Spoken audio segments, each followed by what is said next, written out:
ঘুমের ভান করে যখন এই মহিলা চলে যাবে তখনই এই মহিলাটি ঘুমায় নেই এখনো, আমার সাথে আছে। কি আমার জীবনটা তেনা তেনা করে দিছে।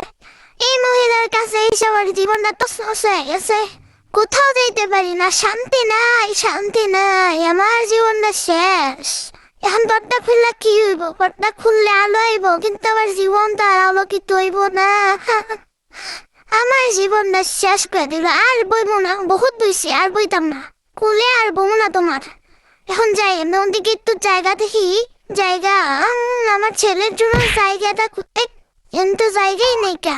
লিকি ধোকা খেয়ে গেল, এটা কি হইলো? আমার ক্ষুধা লাগছিল, খাইয়া মাইয়া পেটে ঠুস হয়েছে।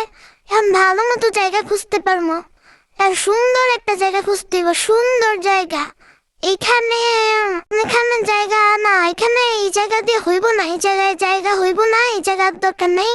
আরো দেখি যা, এই মহিলা খালি মোবাইল, এই মোবাইলের জন্য আমার জীবন শেষ করে দিল। আমার শরীরটা চুলকাই, কাজটা চুলকাই আর নেই।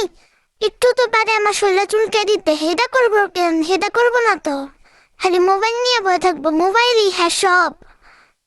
রান্নাঘরে গেছিলাম, ওই রান্নাঘর থেকে তুললা নিয়ে এসে এই মহিলার জ্বালায় আমার রেখা সব মিষ্টি খায় ফেলছে। গাইস, আমার একটা মিষ্টিও দেয় নাই, খালি আমনে কো দেখায়। আমারে কিচ্ছু দেয় না, আমারে দিতে গেলে আর হিংসা।